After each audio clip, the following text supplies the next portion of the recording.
L'actualité de ce 13h sur Canal 2 International. Bonjour à tous, voici les titres. Le Premier ministre chef du gouvernement, Joseph John Conté, lance ce lundi, ici même à Douala, la 10e session du Cameroun Business Forum. Cette session se tient sous le thème émergence et développement de l'investissement du secteur privé au Cameroun. Dans ce journal, vous verrez l'actualité bien vécue du côté de l'hôtel Sawa par nos reporters. Également dans ce journal, un présumé trafiquant d'ossements humains dans les filets de la gendarmerie de Bonanjo à Douala. L'homme d'une trentaine d'années venait dans la cité économique livrer le colis vendu à la somme de 25 millions de francs CFA. Voilà pour le sommaire.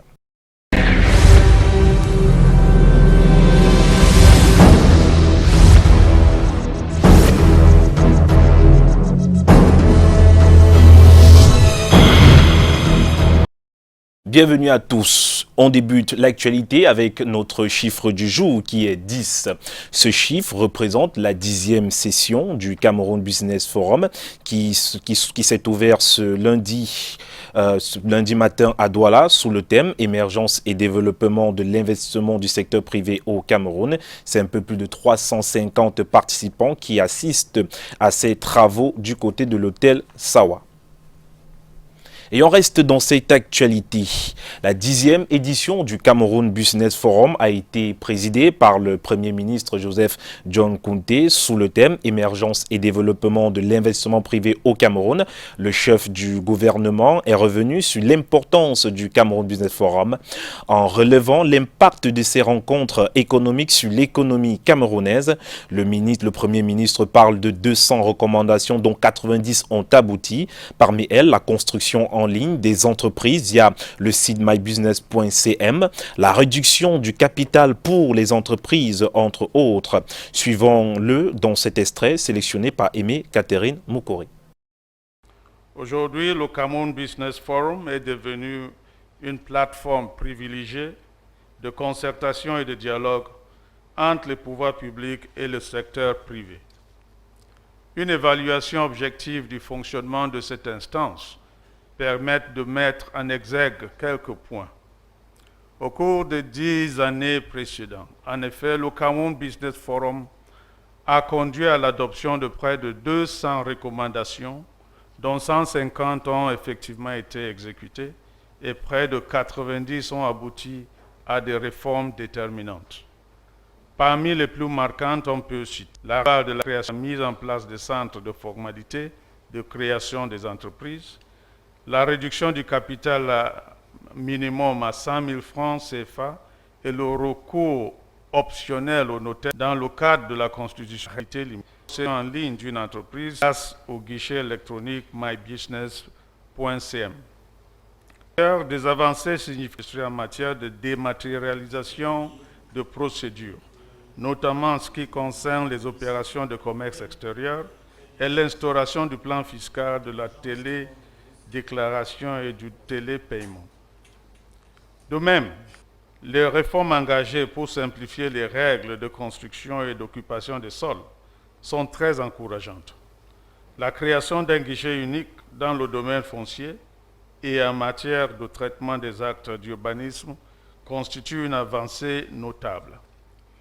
Il y a lieu de souligner également l'expérimentation en cours au sein de la communauté urbaine de Douala d'un guichet pilote sur l'informatisation des procédures. Toutes ces réformes concourent à la simplification des procédures et à la réduction de leurs coûts, dans l'optique de rendre l'environnement des affaires plus attractif. Et on poursuit justement avec cette autre note d'actualité, le diagnostic froid et inquiétant de l'économie camerounaise dressé par le groupement interpatronal du Cameroun dans son allocution d'ouverture au Cameroun Business Forum ce jour. Célestin Tawamba a fait l'inventaire d'une économie en difficulté, marquée entre autres par la crise sécuritaire dans certaines régions, l'absence des devises, la dette intérieure toujours très élevée, une fiscalité handicapante pour les opérateurs économiques, économique et un environnement des affaires pas toujours favorable et qui a d'ailleurs connu un recul dans le classement Doing Business de 2019. Le président du GICAM n'a pas manqué d'esquisser quelques solutions pour embellir ce tableau sombre qui augure de mauvais jours pour le Cameroun. Écoutons Célestin Tawamba au micro de Michael Tipkio. Pour que notre vision 2035 se concrétise, il faut que sur 20 ans, le Cameroun affiche 8% de taux de croissance annuel, un taux d'investissement annuel de 20% et 2 points de gain de productivité annuel. Une tâche titanesque si nous voulons maintenir notre ambition. Que faire donc pour accélérer le mouvement de notre pays vers l'émergence? Pour cela, il faut des investissements et améliorer les conditions de l'attrait à l'investissement privé. Excellent, Monsieur le Premier ministre, Mesdames et Messieurs, il n'y a pas d'émergence sans investissement privé. Le taux d'investissement est projeté dans le DSCE à 25% en 2020, puis 30% en 2025. Or, ce taux stable autour de 22%, avec une part du secteur privé qui ne cesse de décroître en raison d'une attractivité faiblissante de notre pays. Du coup, pour retrouver le sentier de la vision 2035, il va falloir gagner 7 points de PIB à l'horizon 2025, soit une moyenne de 600 milliards de francs CFA d'investissement supplémentaires chaque année par rapport à l'année précédente. Il s'agira de passer de 4 800 milliards de francs CFA actuels à une moyenne de 7 000 milliards de francs CFA sur les 7 prochaines années. En ce moment même se tient du côté du Sawa les ateliers axés sur plusieurs thématiques, notamment l'import, l'export, la fiscalité, entre autres. Je vous propose d'écouter quelques participants au micro de Lille Piedjou. En 10 ans, en 10 sessions, on constate que son impact a été relativement faible. Tous les partenaires reconnaissent que l'impact a été vraiment mitigé. Et justement, nous voulons passer à partir de cette 10e édition à une autre étape. On veut un CBF plus efficace, on veut un CBF qui produise des résultats.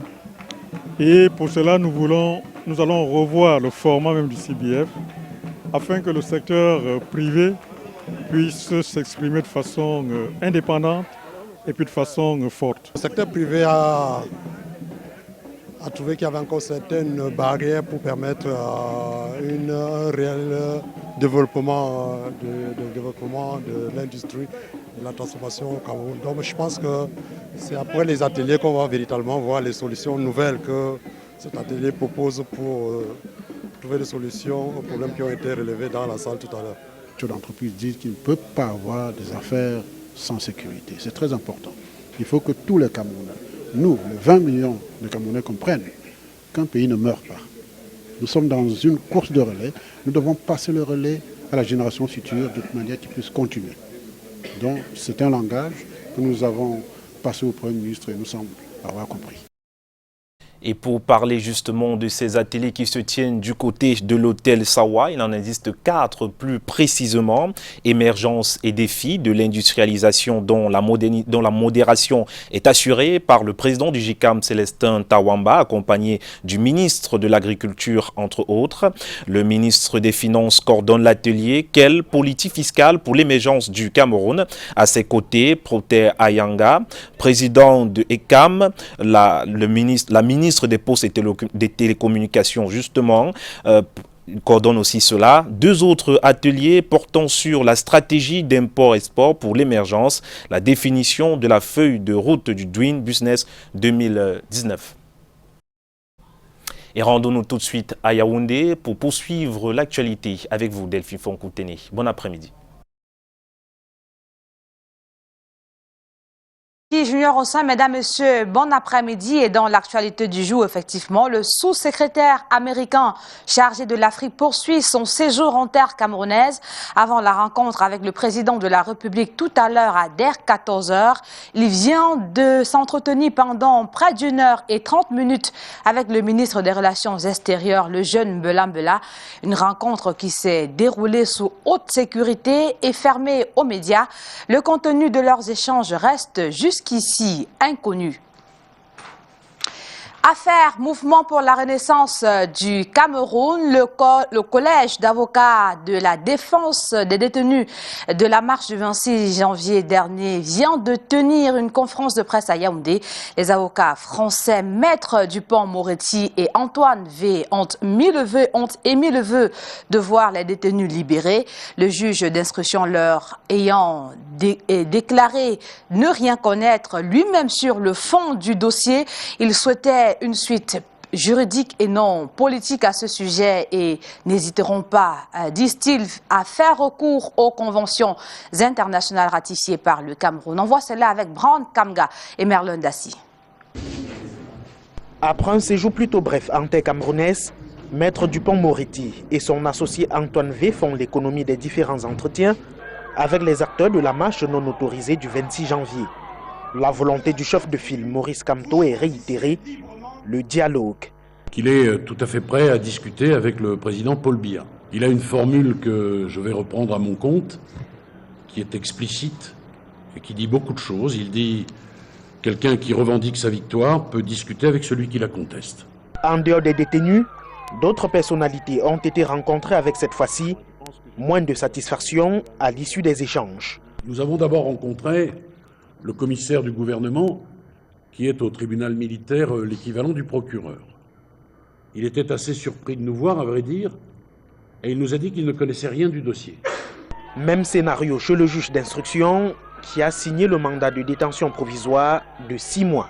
Il a répondu « Mais comment vous me demandez la mise en liberté alors que vous dites que je suis incompétent ?» Alors on lui a dit « Mais vous étiez quand même compétent pour les mettre en détention. Vous pouvez retrouver votre compétence pour les libérer. » Et là, on a eu des explications plutôt vagues, à vrai dire. Lors d'une conférence de presse samedi à Yaoundé, le collectif des avocats a dit devoir introduire une nouvelle demande de libération provisoire de Maurice Kamto et compagnie. Si rien n'est fait, nous envisagerons finalement cette série de recours qui sont les recours internationaux avec ce que Maître Dupont-Moretti a rappelé, la possibilité non seulement de saisir les organes internationaux ou alors de saisir des organes qui seraient certes étrangers mais compétents aussi parce que cette situation d'une certaine façon dépasse le Cameroun. Et ce sera sur la base des différentes conventions internationales ratifiées par le Cameroun qui n'est pas un pays isolé. Le collectif des avocats constitué pour cette affaire dénonce la violation des droits de l'homme avec des déportations dans des conditions drastiques, les gardes à vue illégales et l'incompétence du tribunal militaire de juger des civils dont certains marchaient et d'autres interpellés pour la même cause alors qu'ils étaient absents. Et toujours dans l'actualité, on parle des chefs traditionnels qui disent stop aux tensions socio-politiques dans les régions du nord-ouest et du sud-ouest Cameroun. Réunis le week-end dernier ici à Yaoundé, ils ont imploré les ancêtres afin qu'ils apaisent les cœurs des Camerounais. On voit cela avec Karel Meza-Chachoya et Hubert Nauti. Suite à la tension sociopolitique qui sévit dans les régions du nord-ouest et du sud-ouest au Cameroun depuis des années, elles sont nombreuses, ces populations, devenus aujourd'hui des déplacés internes, contraints de quitter leur lieu d'habitation pour avoir la vie sauve. Toujours à cause de cette crise, les hôpitaux et salles de classe ont été détruits, plombant ainsi l'éducation et une bonne prise en charge des malades. Une situation qui n'a que trop duré, de l'avis de ces gardiens de la tradition.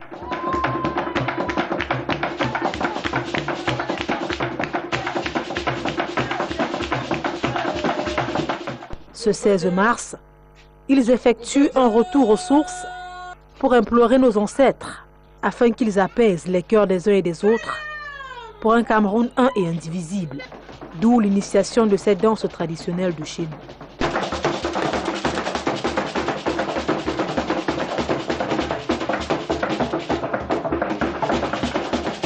L'unité dans la diversité ici valorisé. Il faut que nos frères comprennent que nous sommes un État qui doit se construire. Et donc il y a des problèmes partout. L'unité nationale voudrait que nous comprenions qu'un père peut faire beaucoup d'enfants. Certains sont blancs, certains sont bruns, d'autres noirs, d'autres géants, d'autres courts. Mais ce sont les enfants des mêmes pères. Si les courts commencent à dire nous, parce qu'on est courts, on crée notre famille, ça va détruire cette famille. Pour dire... il faut qu'on arrête ce discours tribaliste. Dans ce royaume, nous trouvons des Bassa, des Bamileke, des Eton, des Ewondo, des Boulou et même des étrangers qui ne sont même pas du Cameroun. C'est aussi ici ma façon de prôner l'unité. Pour eux, unis, nous sommes indestructibles et désunis, nous sommes vaincus. Réarmement moral, les cadres d'animation de l'Institut national de la jeunesse et des sports ont eu les prémices de la manœuvre militaire. Hier, au centre d'instruction des spécialistes d'armée à Yaoundé, ils ont par la suite embarqué pour Koutaba, où ils recevront une formation en réarmement civique et patriotique, des connaissances qu'ils transmettront à leur tour aux jeunes appelés du service civique. Le reportage d'Alain Gislain Kanga et Hubert Noutier. Elles transpirent la douleur, sont toutefois abandonnées.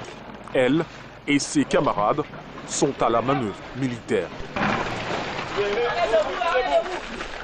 Colonne par un, on ne court pas, colonne par un. Transpirer, c'est le quotidien de ces cadres de jeunesse et d'animation au ministère de la Jeunesse et de l'Éducation civique, à qui on inculque ici l'esprit d'obéissance et de soumission au centre d'instruction des spécialistes des armées à Yaoundé. Ces stagiaires vont subir une préparation militaire en réarmement moral, civique et patriotique des jeunes pendant 30 jours. Le service civique a l'habitude de former chaque année des jeunes. On appelle des volontaires et des appelés. Et généralement, nous faisons appel aux militaires pour un réarmement moral des jeunes. Et donc, nous, le ministère a vu nécessaire, au lieu d'aller toujours emprunter le personnel ailleurs, de former nous-mêmes ces jeunes pour prendre la relève des militaires qui le font déjà bien. Parmi ces 60 stagiaires, on compte 6 femmes. Tous seront formés à l'armement, combat, tir et orientation topographique. Une formation qui sera bénéfique aussi bien pour le MINJEC que le ministère de la Défense. Parce que, au final, cette formation des formateurs vise également à lutter contre l'enrôlement des jeunes dans des mouvements violents. Vous voyez donc que le ministère de la Défense a également un intérêt à ce que les cadres de jeunesse et animation aillent dispenser cet enseignement dans les régions administratives du Cameroun. Parés de leur tenue de soldats, ils embarquent pour un entraînement intense d'1 mois à Koutaba. En sport, football, reparlons du match Cameroun-Comores. L'entraîneur des Lions Indomptables était face à la presse il y a quelques minutes ici à Yaoundé. Clarence Seedorf a fait le point sur la liste des joueurs locaux. Le Néerlandais a justifié leur absence par l'énorme gap du championnat local et celui professionnel. Il a en plus fait savoir qu'il est en contact avec Nicolas Nkoulou et Joël Matip pour un éventuel retour en sélection nationale. Nous y reviendrons amplement dans nos prochaines éditions d'information. Mais dans la suite du 13h, on parle autre chose. On reste avec les Lions, mais cette fois, on parle d'un autre Lion, Stéphane Baokan, qui a fait un forfait lors du match Cameroun-Comores. La suite est avec vous à Douala Junior au sein. Delphine Fonkou-Téné, le stage des Lions Indomptables débute donc ce jour à Yaoundé, mais déjà le sélectionneur Clarence Seedorf doit composer sans l'un de ses buteurs, Stéphane Baokan, convoqué parmi les 23. Il s'est blessé ce week-end en championnat de France avec son club. Il ne sera donc pas aligné face aux Comores samedi prochain. Reportage.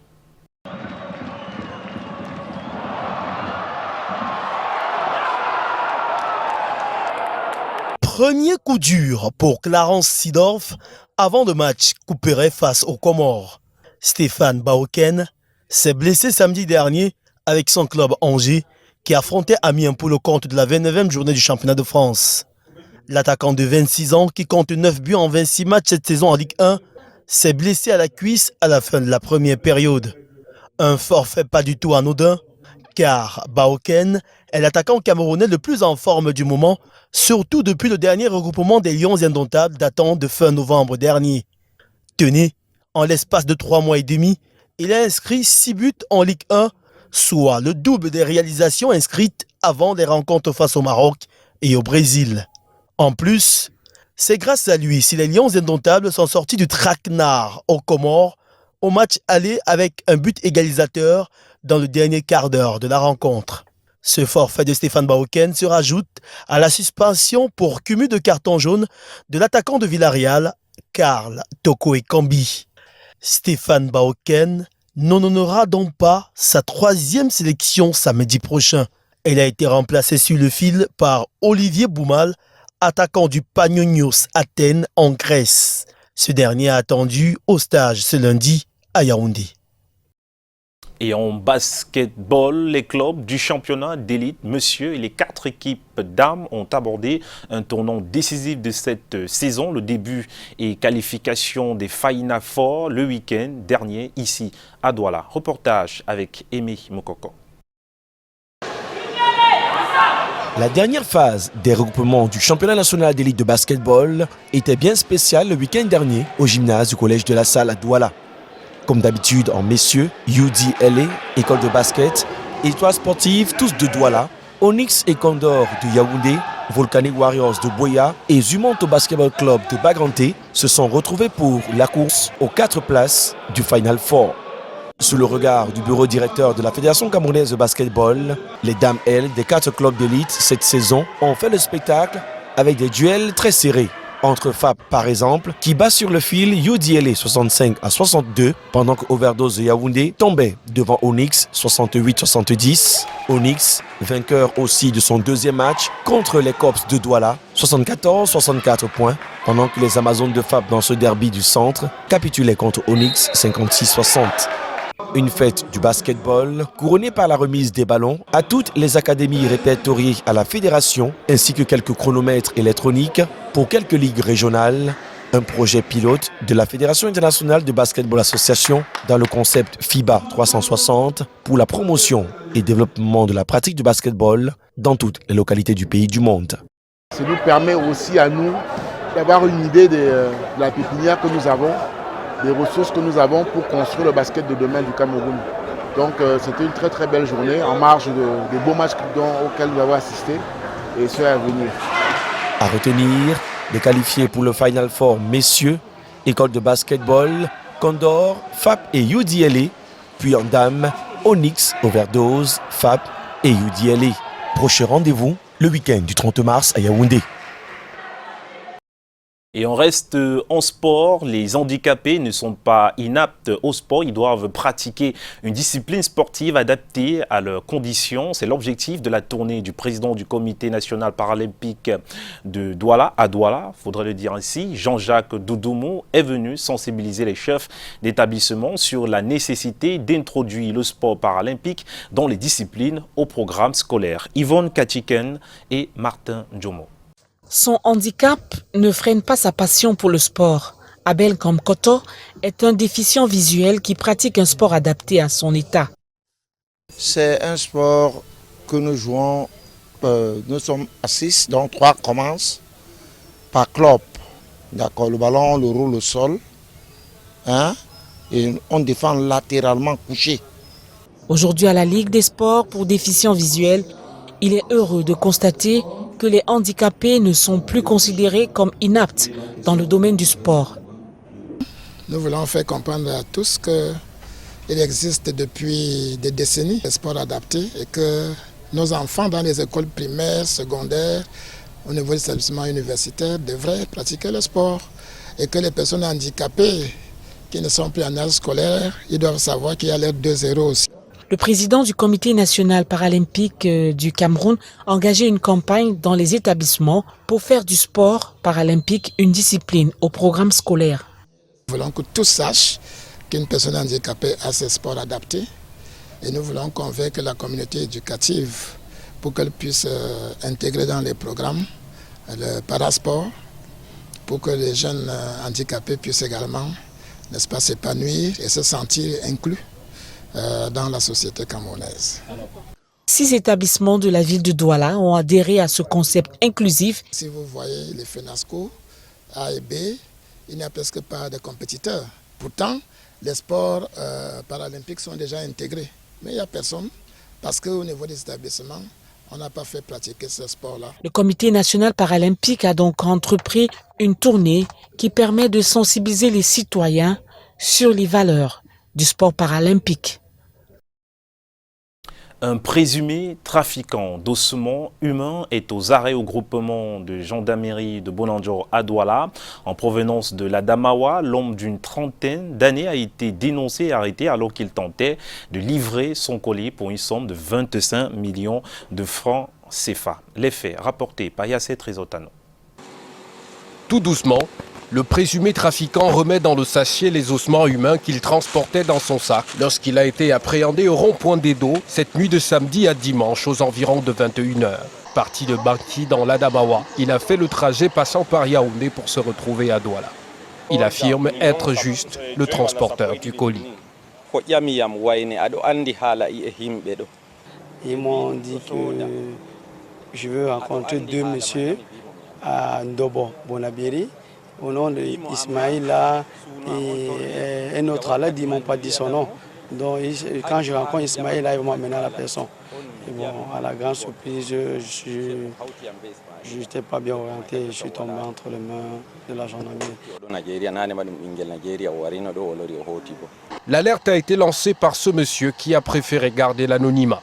Tradit praticien de profession, le présumé trafiquant lui proposait la marchandise. En privé, je l'ai fait entrer dans mon salon. Vous avez quoi? Il y a quel problème?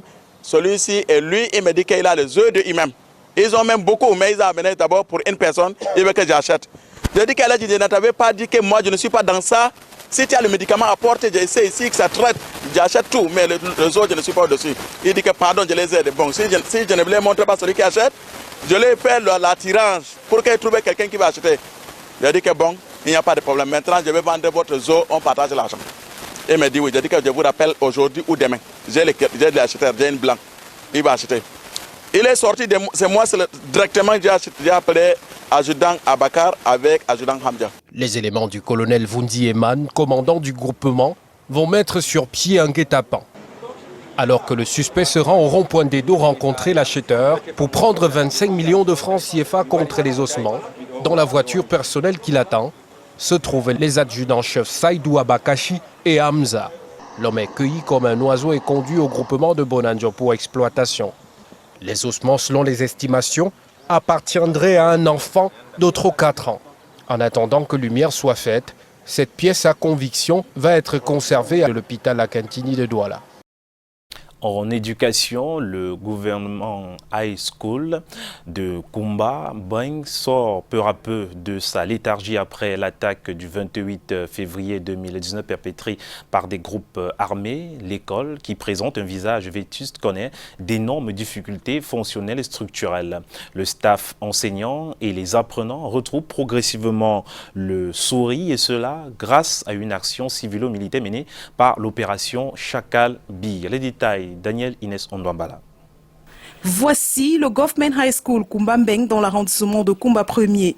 Le 28 février 2019, des individus armés non identifiés ont fait éruption dans cette école, sémant le trouble. Depuis lors, le ciel de cet établissement scolaire reste couvert des nuages de panique. L'école, qui auparavant comptait 384 élèves, est aujourd'hui fréquentée par une centaine d'apprenants qui ont bravé la peur afin de poursuivre leurs études. Le GHS de Kumba Beng, qui est en état de délabrement avancé, présente un manque criard en infrastructure de base. Le bataillon d'intervention rapide vole au secours de cette école en détresse à travers cette action civilo-militaire.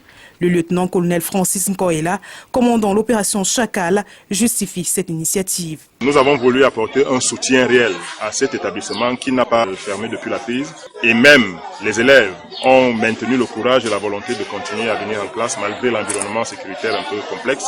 Du matériel de bureau, des ordinateurs, des appareils électroménagers, des ventilateurs, des photocopieuses, des équipements de sport un groupe électrogène entre autres. Il vise à améliorer les conditions d'enseignement et d'apprentissage. Au lycée classique de Kumbambeng, la joie fuse. J'ai pris que la paix retourne dans tout le pays pour que nos enfants viennent à l'école. L'État est plus que jamais engagé à restaurer son autorité. Le préfet de la Mémé, Chambellan Twondong, encourage le personnel et les enseignants de cette école pour les efforts consentis en vue d'assurer le fonctionnement de cet établissement scolaire. Chambellan Twondong salue l'action de l'armée dans le département de la Mémé avant de remercier l'opération Chacal Bi pour son soutien constant aux populations locales. La synergie armée-nation est une réalité. Visite des chantiers publics, stop et fin. La délégation du ministre des Marchés publics conduite par l'inspecteur général en charge du contrôle du marché public a visité vendredi dernier les drains pluriels de la ville de Douala ainsi que les chantiers des routes reliant Douala à Yabassi. Plan reportage avec Alex Lembe.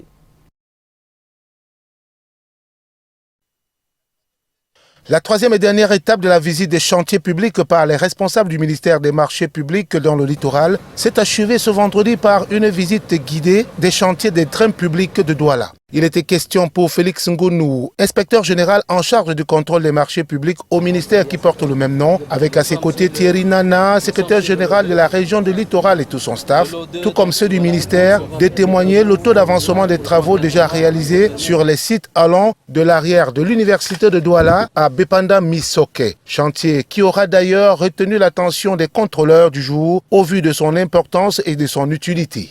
La deuxième visite des chantiers de train les conduira au train qui contourne le coin d'Imbopi et où les travaux vont bon train et progressivement s'acheminent vers la fin. Après cette première étape, la deuxième conduira la délégation que conduisait Félix Ngounou au point kilométrique 14, plus connu sous l'appellation de PK14. Là, il était question de visiter les chantiers de route des tronçons PK14 Bonepoupa, puis Bonepoupa PK27. Ici, les travaux avancent au petit trot au vu de certaines difficultés rencontrées par les maîtres d'œuvre respectifs, qui assurent néanmoins mener à terme leur job, même si les taux d'avancement oscillent entre 40 et 50% pour les deux chantiers. Nous avons visité les chantiers de drainage d'assainissement de la ville de Douala, réalisés par les entreprises Satom et Razel, où nous avons trouvé que l'avancement est satisfaisant. On est presque à 95% d'avancement des travaux pour des délais, consommation de délais à peu près semblables. Et le compte rendu qui a été fait à la fin, on tire de là que d'ici fin mai, ces travaux-là pourront être achevés. Reste plus qu'à attendre la fin des chantiers respectifs suscités afin de juger les maîtres d'œuvre. En tout cas, on ne perd rien à attendre. Et avant de refermer ce journal, rappelons que la 10e édition du Cameroun Business Forum s'est ouverte ce jour à Douala. En ce moment même, à l'hôtel Sawa, se tiennent des ateliers, 4 exactement. Émergence et défis de l'industrialisation dont la modération est assurée par le président du JICAM, Célestin Tawamba, accompagné du ministre de l'Agriculture, entre autres. Le ministre des Finances coordonne l'atelier « Quelle politique fiscale pour l'émergence du Cameroun ». À ses côtés, Protin Ayama, président de ECAM, et la ministre des Postes et Télécommunications. 2 autres ateliers portant sur la stratégie d'import-export pour l'émergence, la définition de la feuille de route du Doing Business 2019.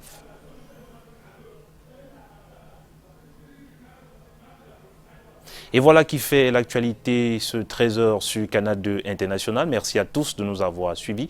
Prenons rendez-vous demain à la même heure. Au revoir. Canal 2 International.